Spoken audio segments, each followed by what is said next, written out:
presentation, who we'll hear from soon. So just to touch on the public input, the wonderful Boopsie Moran requested input to this meeting on community events and working with communities.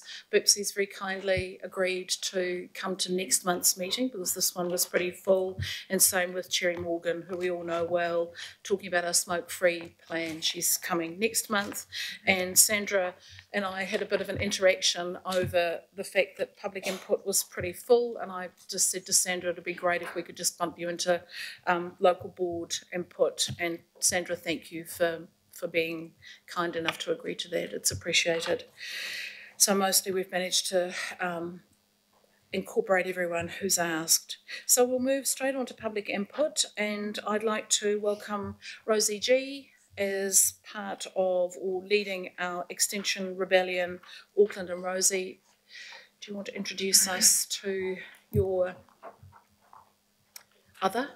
And we've got your PowerPoint is working well here. So the next 5 minutes are yours for presentation, and then there'll be time for some questions. Warm welcome. Now just press the button. Good, you're on to that. I'm good. We can hear me all right. Great. Whoops, that's gone a bit funny. Just going to push play. Okay. Tēnā koutou, tēnā koutou, tēnā koutou katoa. We are here today representing Extinction Rebellion Auckland. My name is Rosie G. I am a mother of 4. I'm an occupational therapist, and I'm here because my house is on fire.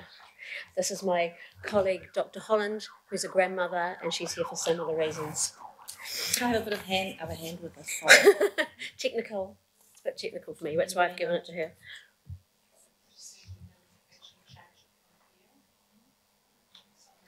That's okay. It's no stress. It's good. Okay, Okay, great. Thank you. So we're encouraged at this council's climate change responses so far, but we need accelerated timelines and binding targets if we're to avert further climate chaos. The central government goals of carbon neutrality by 2050 and council targets reduction by 2040 are too little and far, far too late. Mayor Phil Goff, you stated that climate change is a defining issue of our time, that setting zero emission targets is the only way we can limit global warming to 1.5 degrees Celsius and prevent the huge economic and environmental costs that otherwise result. The IPCC has warned that carbon neutrality must be achieved by 2030 to limit warming to 1.5 degrees. But the original targets of 1.5 degrees don't include feedback loops from unexpected rapid melting ice and the resulting permafrost-derived methane. These huge economic and environmental costs that you spoke about are coming, and there's no time for our heads in the sand or business as usual. To paraphrase author David Wallace Wells, I'm here to tell you that it's worse, much worse than you think. It's all right. Referencing the IPCC, Wallace Wells advises approaching climate change, just click to the next one, you're fine, with the level of mobilisation that we achieved in World War II. We need immediate action because the frequent and severe weather events, retreating glaciers, fires, floods, droughts, coastal erosion and record-breaking temperatures are only the start. We need immediate action because the rise in sea levels alone is estimated to damage key infrastructures at a cost of up to $14 billion with as little as 1.5 metre sea level rise.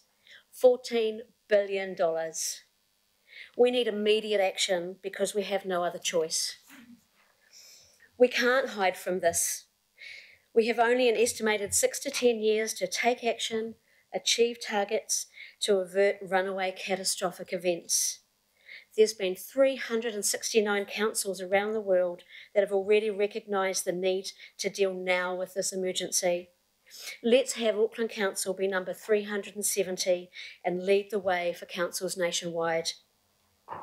We now call on Auckland Council to align with your international counterparts in declaring a climate emergency and commit to the following actions.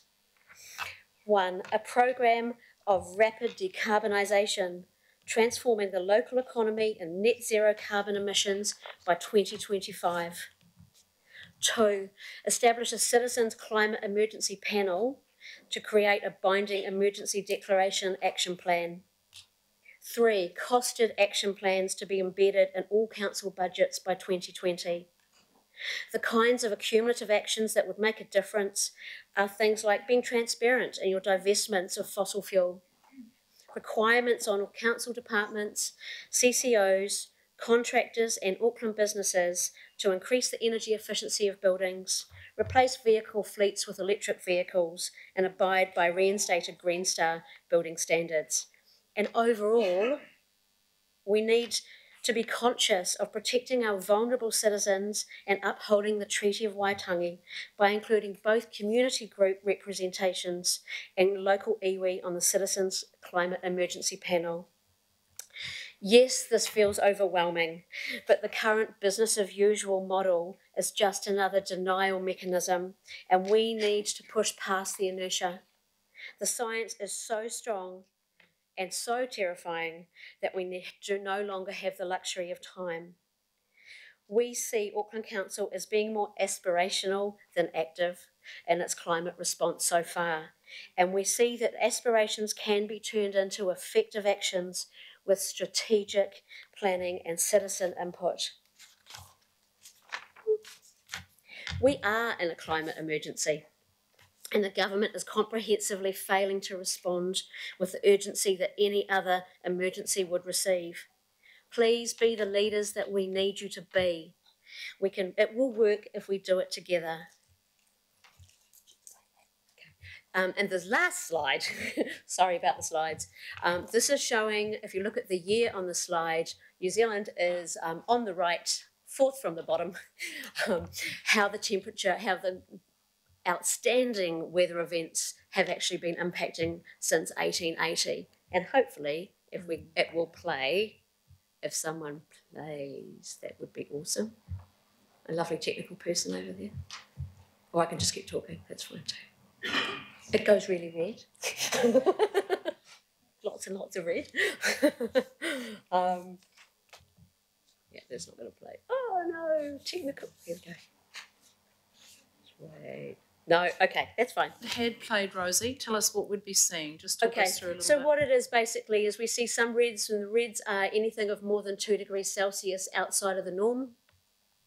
This is in 1880. There's very few reds. As we go along, there's the odd little bit of blue because, of course, we're having really cold temperatures as well of the extreme. But as we're heading forward, it goes to about 2013 or 15, this one. It's a bit of blue, red, red, red, orange, red, and then it's just red, red, red, red, red, red, red. So basically New Zealand's across the whole spectrum. So we're getting the odd little blue, but mainly we're getting red, in a nutshell. We can unscramble whatever gremlin this is. We can actually send it around to all the members. And we will send you we'll give you a soft copy of this as well. Brilliant. Yeah, so you can do that, yeah.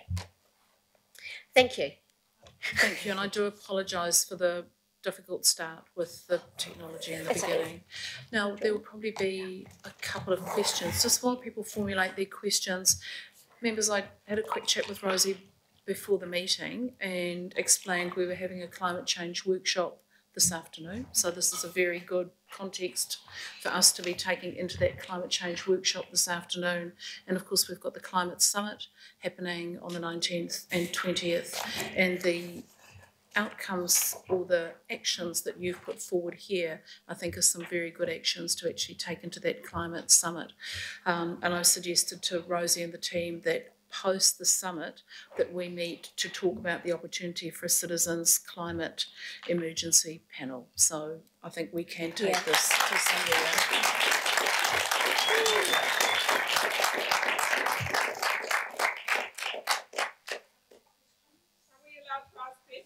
Sorry, no, I know it is tough. Let's wait till we've got the panel so we can focus through Rosie and Dr. Holland.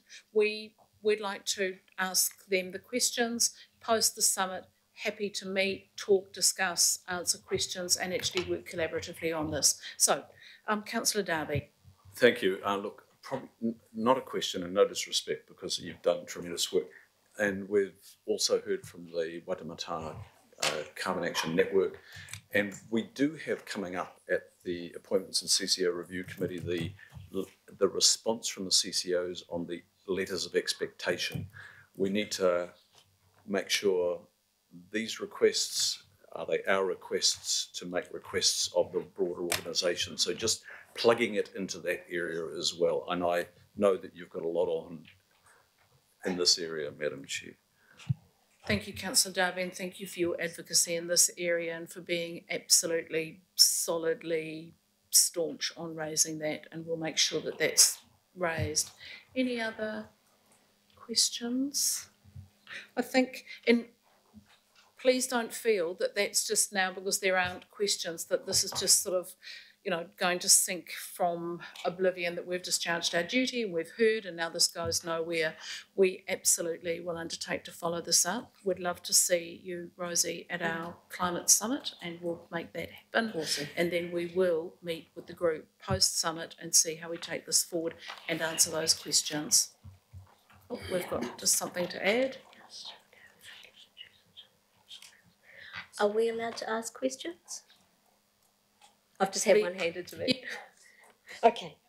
The question that's just been is, how many council staff are currently working on reducing Auckland's dependency on fossil fuels and reducing the carbon impacts?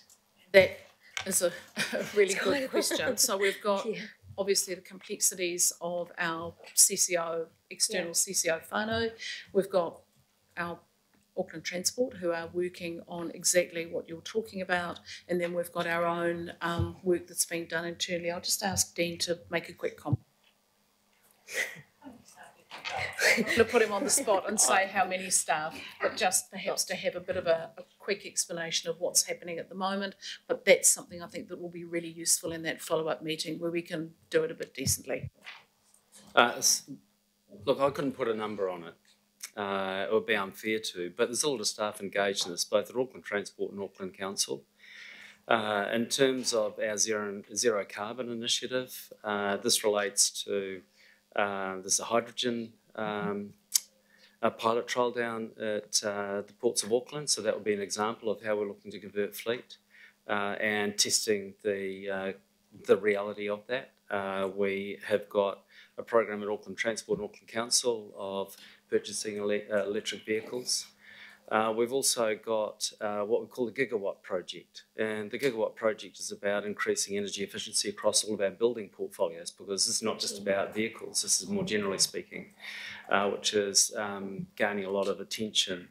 So when I think about staff that are directly involved, whether it's through the Chief Sustainability Office or back into our facilities or transport, there's a lot of people that are touching this area as it relates to carbon in particular, and more generally on climate change even further. We see it as a significant issue. Great, thank you. And we're happy to get that information in a slightly more digestible form to you, Rosie. Okay, last two quick questions. Hang on. No, sorry, we'll degenerate into chaos if we start having discussion with the floor. We'll save that, it'll happen.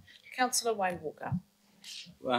How are we getting on having an implication item across our agendas in much the same way as we have an item for financial implications, our impact, risk and mitigations that specifically goes to climate change, and that includes both mitigation and adaptation? And as you'll know, Councillor Walker, we've asked the staff to do some work on that as part of our governance reporting framework. Councillor. Oh, thank you, Madam Chair. I just wanted to thank you for your presentation. Councillors are always raising climate change, but for me as a Pacific Islander, my other concern is for our homelands, our Pacific Island homelands that are going underwater. So thank you for your presentation, but I can't find your suggestions. So I was hoping that you could email them through to us so we can keep raising them in our different forums. Yes, great. We have a longer version because we have to keep that we'll give you a soft copy, which has some actual point-by-point things that we were suggesting. Yeah. Good, thanks. Yeah, thank you, Councillor Bartley. Thank you, Move, Madam Chair, and I'll second. Can we just forward the presentation to the Chief Sustainability Officer as well, who I think is leading this work? Is that the right place for it to land, Madam Chair? We'll move. I'll second. Or you can move it. I'll second. And we've got our follow-up actions. We'll circulate that wider information, and we will follow up with a meeting with the wider group post the Climate Change Summit. So I'll put that. All those in favour, please say aye. Aye. Against, carried. And thank you very much. And thank you most warmly to the people who've taken time out of your busy days to be here. And again, particularly to our young people, who are, three of whom look a very similar age to my three grandchildren. We're very invested in this issue, and I know the Mayor's made it an absolute focus of his for the next 3 years of this council to deal with this in every way that's possible. So thank you so much. Thank you. You're going to email through that. I'm not too sure if the coffin stays or the coffin goes, but whatever you need to do, I'm sure we can work with you on that. Thank you. The next public input we have, which is a slight change of pace, is Marcus Reynolds, CEO of Auckland Tennis. So warm welcome. Oh, we've got our Chief Executive and our Chair.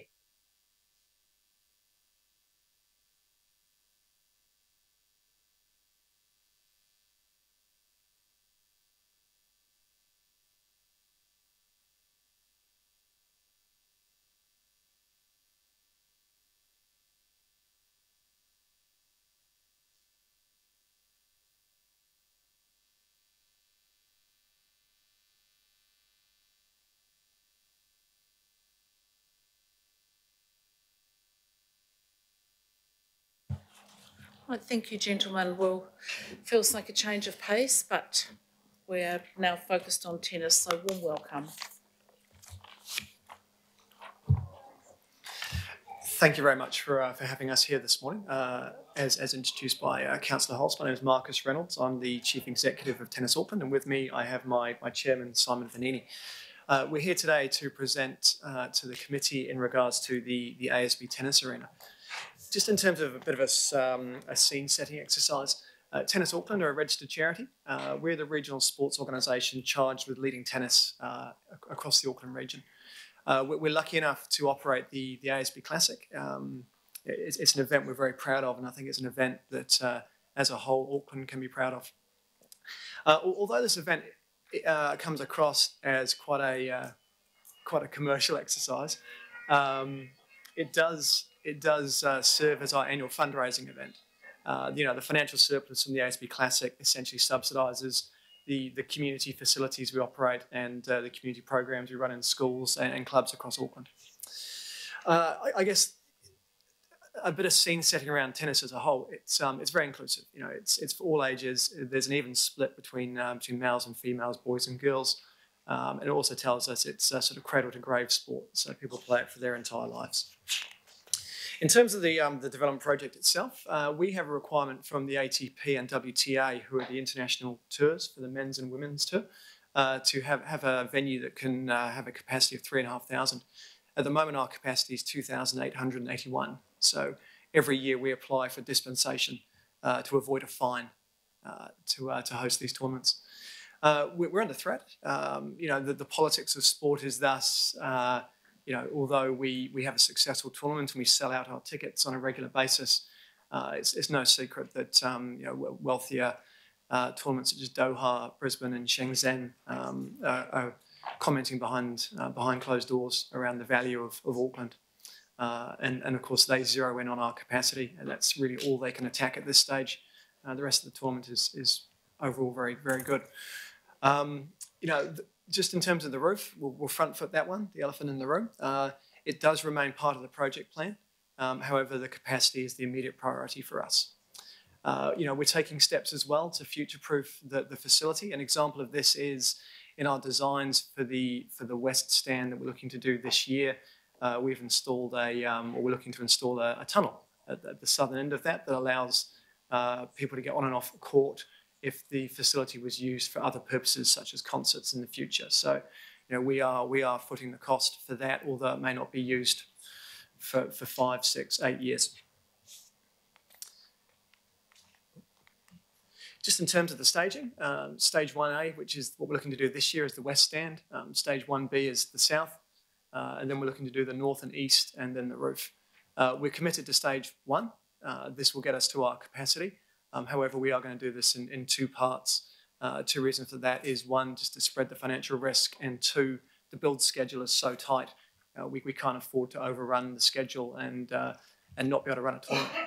At this stage, based on indicative figures suggested by Council, Tennis Auckland are budgeting to invest 1.175 million of our own money into stage 1A. And if I can just add quickly on Tennis Auckland's commitment to this project, as Marcus has mentioned, we are a charitable organisation, so every dollar of Tennis Auckland's money that we put into this redevelopment project is money not going towards supporting our clubs or putting tennis rackets in school kids' hands. So we're very committed to completing this project with as much public support as possible from the tennis community, from other funders, including obviously Auckland Council, because it's important to us that this project is completed without Tennis Auckland getting into debt, so we can continue to focus on operating a successful tennis organisation for Auckland. Thanks, Simon.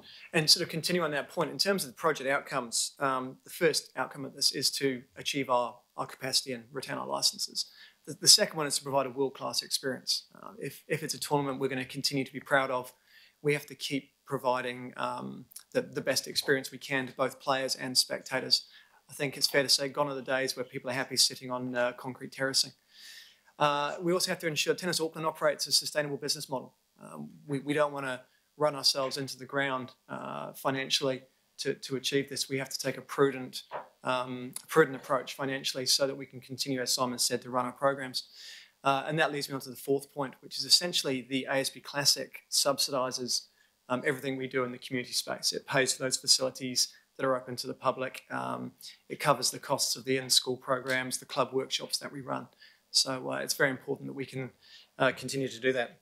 In terms of those community benefits, I've just highlighted them here. We have 9,500 primary school children in our programs. We've got 8,400 members. We've got a pretty strong interclub program. We've got performance pathways for up-and-coming players. And we've got those 3 public facilities in Glen Innes, Manukau and Mount Eden. In terms of the economic benefits, these are genuine numbers. They're not numbers I've sort of plucked out of the sky or theoretical numbers. The 2019 ASB Classic delivered over 11.95 million in GDP, and that's in its simplest calculation, take into account how much we spend with local suppliers, the food and beverage spend during the tournament, and the visitation impact of people that come from outside of Auckland. In return for this, we do get some support from AT at $175,000, and we're extremely grateful for that. But in terms of the context, the ASB Classic cost about $7 million to put on. So, whilst we're grateful for $175,000, it doesn't sort of negate the risk. Just in terms of showcasing Auckland, we're very proud of what we can do here for the city. The WTA and ATP provide us with reports at the end of every tournament. We've got these from 2018. We don't have 2019 as yet. But we know from those stats that the global television audience last year in 2018 was 94.5 million people. Again, that's not a stat being pulled out of thin air. That's come from ATP and WTA directly. That came from 1,730 hours of broadcasting time. The gross advertising revenue in terms of the exposure that and the cost it would be to buy that kind of broadcasting time is in US dollars 60.2 million. And I guess the other part here is the social media mentions and the online presence, which is growing, as we all know. We do have some statistics from 2019 that we've managed to track down ourselves. We know that the top 4 women who competed in the WTA tournament had a combined social media reach of 19.5 million. That's just 4 individuals across the 2 fields. We know that the cumulative online audience from our digital articles and social media was 76 million people, and that came with a PR value of 4.4 million. And another stat we're very proud of is that the WTA struck a new broadcasting deal with the television channel, and they informed us that 33 million people in the Americas alone watched the first round match between Venus Williams and Victoria Azarenka live. It's 33 million watching one match of tennis. In terms of the next steps, so from here, we do have a confirmed tender in place for stage 1A. We are subject to today's decision. We're in a position to keep things moving and make sure there aren't any further delays, to make sure our schedule is there. That, of course, allows us to finalise our planning for 2020. There's a number of things we need to take into account, and obviously taking on board Councillor Lee's comments at the Domain Committee around the use of Parnell train station, for example. There needs to be some more planning around that. We've got steps to reduce our carbon footprint. We need to take some steps around that. And of course, a new stand means new seating plans. So there's a number of things we're taking into account. The new West Stand is due for completion in November.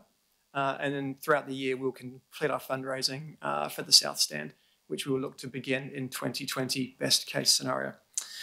So from there, thank you very much for your time and consideration, and we welcome any questions. That was really, really clear. Councillor Simpson. Thank you, Madam Chair. Look, that was very good, and I support what you're trying to do. My question is around the money, though. So, as a member of the Domain Committee, we had recommendations around the 5.5 million grant process. So, could you just confirm for me that have you seen the recommendations in the report that we are going to vote on later? I just want to make sure that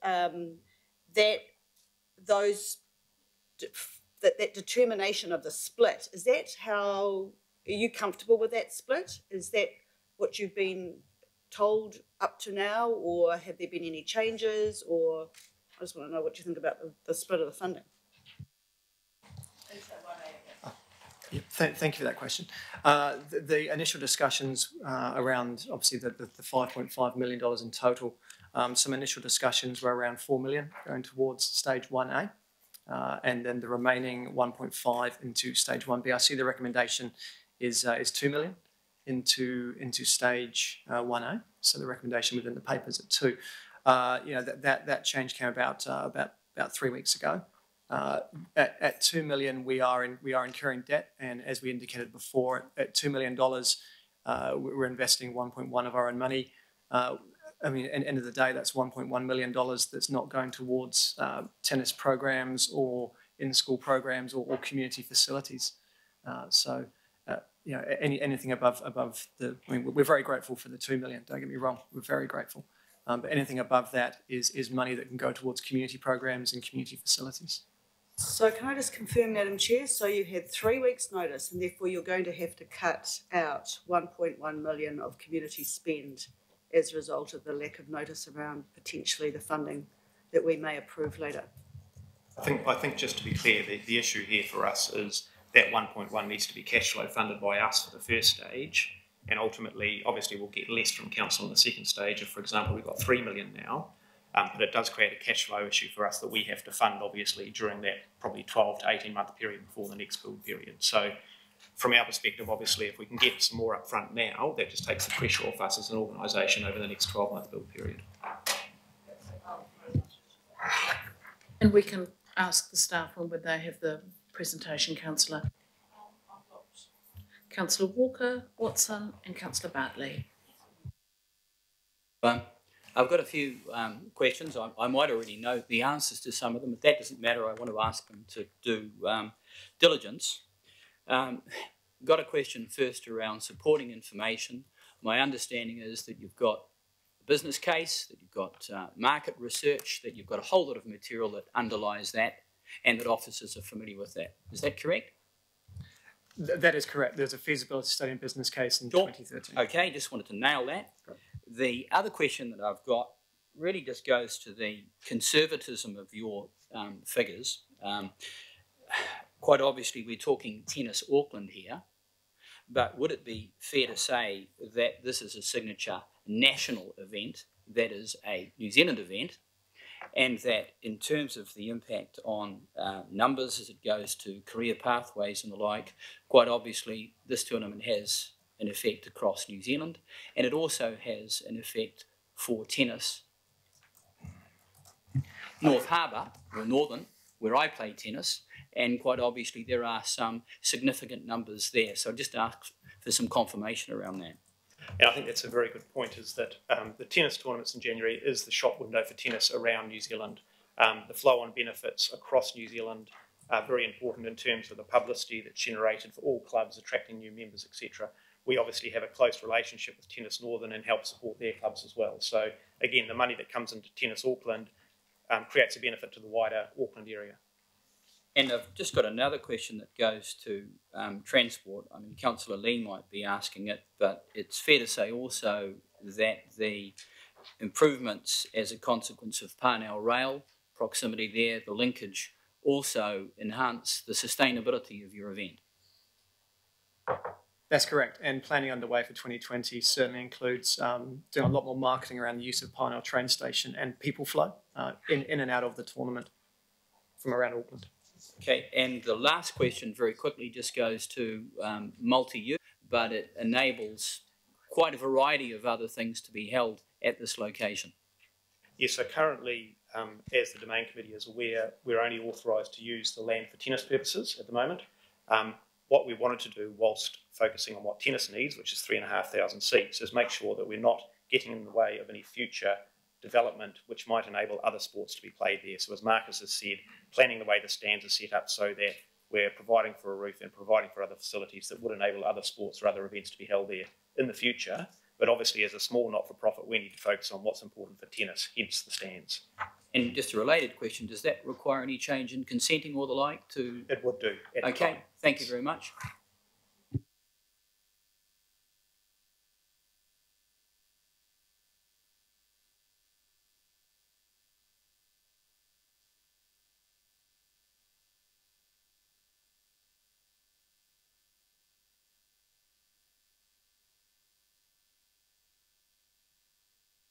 Is increased with all these various stages?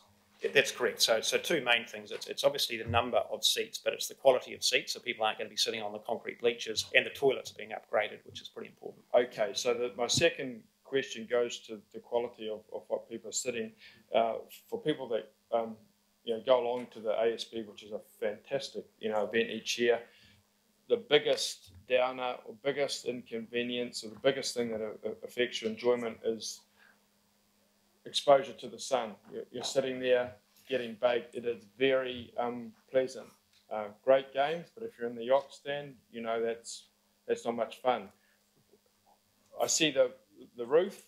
Is there any intermediary stage where it could give people a bit of shade, or do we have to wait to that end stage? And does that end stage deliver that sort of covering for the sun as opposed to allowing games to be played when it's raining? Yes, so obviously part of our original plans around the roof was in part around shading, because that is an issue. We will have temporary shade for the tournaments, but obviously just on a temporary basis for the period of the tournament, so not permanent structures. For these new for the new stands, that's right, as part of our planning for creating the better atmosphere.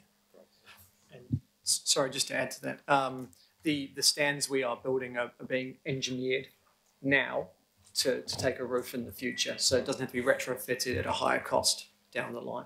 Yep. Thank you, Madam Chair, and through you. Thank you for your presentation. We're being asked to approve grants, a grant to you guys, and I'm really interested in your future, because I don't know anything about Tennis Auckland, even though you have a place in Glen Innes and I'm the councillor for Glen Innes. And so where I look to find out about your future is your strategic plan, and your strategic plan on your website is 2015. So I'm just wondering, is there a strategic plan and it's just not uploaded yet? Like, what is your future? I'm actually running a strategic planning session next Wednesday to establish a new strategic plan. I've been in the role of CEO for 8 months, but we certainly have a strategic statement and a purpose and a vision that's contained within our annual plans on our website. And sorry, there is a 15 to 18 plan that does exist. It should be on the website. So that's, I don't know why you couldn't find it, but that's probably our fault, I suspect. I think the key thing from the chair, from my perspective, is we're a community-based organisation.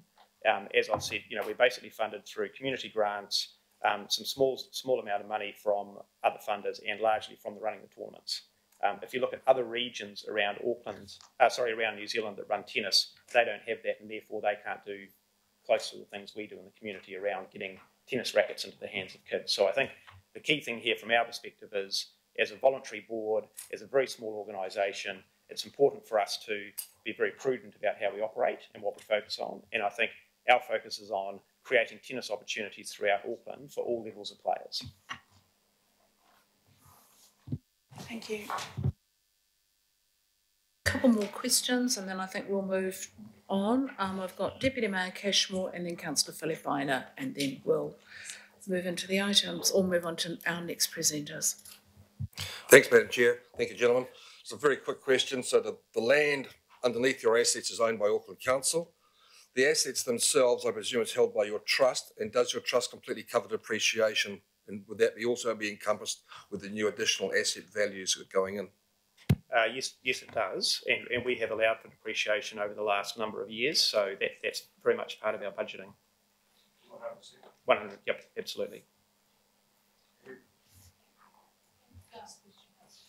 Thank you, Chair. Gentlemen, the question is related to other funders of the total project. So, what contingencies do you have in the event that some of the funders that you currently have applications in for don't come your way? So perhaps I'll start talking to that. So in terms of who's funding our Stage 1A, obviously Council.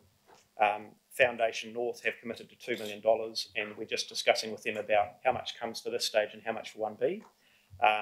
New Zealand Major Events, $3 million, and then the Lotteries Foundation, Lotteries funding $3 million as well. Now, within our current budget for Stage 1A, we have $730,000 of allowance in there already for cost escalation.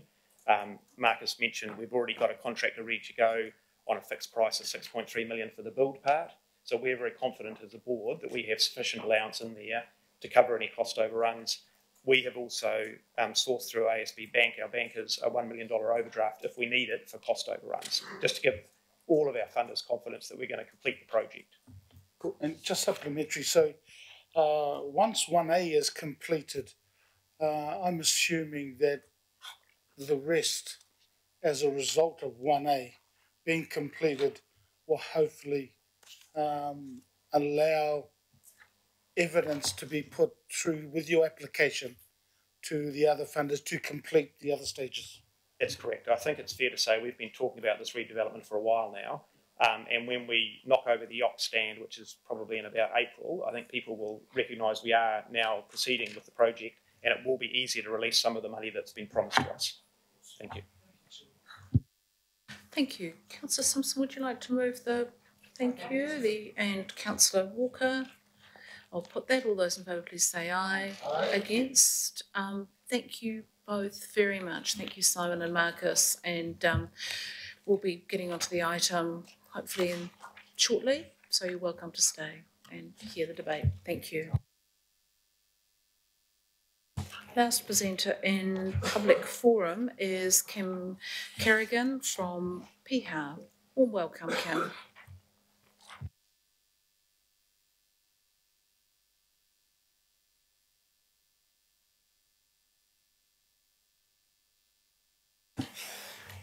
Good morning, thank you for having us here. On February 3rd and April 28th of last year, the residents of Glen Esk Road were affected by severe floods. They damaged our homes, placed our lives at risk, left us devastated and traumatised. Most importantly, we lost something which most people take for granted in New Zealand, the feeling of being safe and secure in your own homes. Several of us have not been able to return to our homes since April and remain in a place mentally and physically where we feel unsafe, unsure of our futures and scared of the recurrence of such an event. These images on the slide show the extreme nature of our situation. We are surrounded by water, have no safe way of accessing or egressing our homes in times of flood. The road and stream side are covered with deep, fast-moving water. We are trapped and vulnerable. Throughout the past 11 months, there's been no engagement or discussion with any of us about our needs or how we are coping with being displaced or if we can be assisted with the financial strain of these events. We've continued to pay our rates to council. Auckland Council has spent many months and tens of thousands of dollars on reports, legal opinion, and reviewing reports to determine our fates. At the public meeting that was held at Barnett Hall on June 17th last year, where Richard Smedley spoke to us and advised us at that time that there was no infrastructure solution available and the removal or relocation of the homes in the danger zone was the best solution. We were told the completed report was about a week away at that time.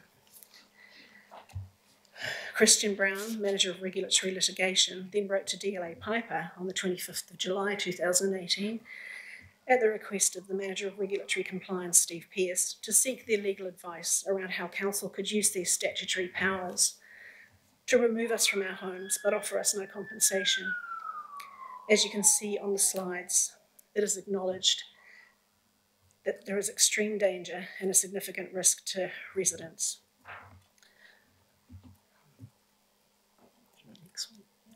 Oh yeah, this commentary suggests that Council have been fully aware of the danger to life and property since the beginning, but have chosen to leave us all in an untenable position.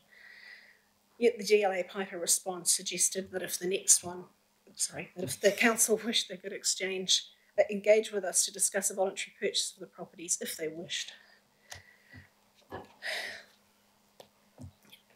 The final Glen-esque flooding report was released on August 20th.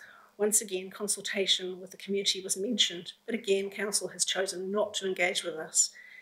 The report states that for sites substantially covered by high flood hazards with access required across fast-moving water, the recommended action is generally remove them or relocate away from the site under this option. The outcome then is that the safety hazard is removed. We were invited to a clinic on October 13th.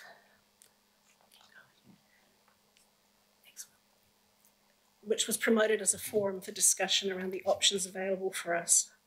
There was no discussion offered. We were told that we would have dangerous building notices offered to us, or issued to us. Even DLA Piper had said that this may not be the best fit. The only solution offered was for us to stay out of our homes. Some neighbours were told they would need to carry out extensive engineering options at their cost or face prosecution. No remedies were offered at all. In fact, we were treated as if we had caused the problem. These homes were built to council specifications and are compliant. Does that play? Okay. So the soundbite, which obviously we can't hear because we don't have audio, the soundbite from recording Richard Smedley at the clinic exhibits the bureaucratic attitude presented to us. Some of you may have listened to it, but Richard basically told us that the council had employed DLA Piper to review all the legislation and found that the council had no legal responsibility or liability to help these people out of the situation they find themselves in. I ask you if any one of you was presented with this heavy-handed, dictatorial and adversarial approach concerning your home, your safety and your future from the very people responsible for our protection from such events, would you find it right, just, fair or acceptable? I think not. We were encouraged by the fact that this committee are charged with deciding our fate. As your chairperson, Councillor Hulse, has an extensive knowledge of a similar situation within West Auckland and how the Waitakere City Council at the time extremely competently and sympathetically is that we have dealt with the flooding problem, infrastructure issues and the care of the residents during the planning and implementation of the Project Twin Streams area. In fact, at the heart of Project Twin Streams, the attitude taken was one which put local people at the centre of thinking and actions. It has been lauded as attaining true democracy by exercising a public service which reflects a democratic understanding and mandate by ditching the heavy-handed top-down approach to unlock people power. In our Auckland, March 2019, All Talk, All Action on page 14, for democracy to function, it requires engaged citizens and politicians who listen to them. Councillor Hulse has said herself that council needs to incorporate views from the grassroots up in order to govern effectively. Craig McElroy, the General Manager of Healthy Waters, also states in the Stormwater Asset Management Plan 2015 to 2045 that there is a transformational shift from hard engineering to a greener infrastructure. The lessons learned from the decisions the Waitakere City Council made then should have a greater impact on the decisions made now. In the New Zealand Herald on October 27th, he also said that he acknowledges it has been a stressful time for the community in Piha, and that the Council's obligation was a duty of care and public safety. Tauranga City Council. Auckland's Council's current CEO, Stephen Town, has a wealth of experience with similar situations during his tenure in Tauranga as their CEO. These two slides outline the way in which Tauranga approached the problems, putting people first. Based on the experience and knowledge gained, and award-winning success of Project Twin Streams, and the commonality of health and safety risks and environmental benefits that a more holistic approach would offer to the Glen Esk Road situation, I urge you to strongly consider the benefit of removing the at-risk properties and implement a natural approach to the unique infrastructure challenges of Glen Esk Valley. From a just and fair perspective, this would, respectfully, seem the most cost-effective, safest for the residents, and beneficial to the environment option to choose for all concerned. Thank you for your time. Are there any questions? Thank you, Kim. I'm sure there will be questions. And remembering that we've got the item where we can actually interrogate some of the wider issues that Kim has raised. So if we just keep our questions to, I mean, it's pretty clear. Basically you've laid out your case as it is, and then it's up to us to hear that, to understand that, and then to take that into consideration when we have the item. Councillor Cooper. Thank you, Kim, for coming in. It's quite a big thing you've put together there, and we have communicated over time, and I'm hoping we can move forward. I just want to clarify, Madam Chair. So the item we've got now is about our infrastructure options, and any housing conversations with affected residents will be dealt with separately. Is there not a community decision around private homes? Is that right? So my understanding is that the staff are meeting with the Kerrigans post this meeting, so the individual discussions with individual homeowners can carry on. Our discussion and our item is about the community-wide aspects of this. Okay, thank you, Madam Chair.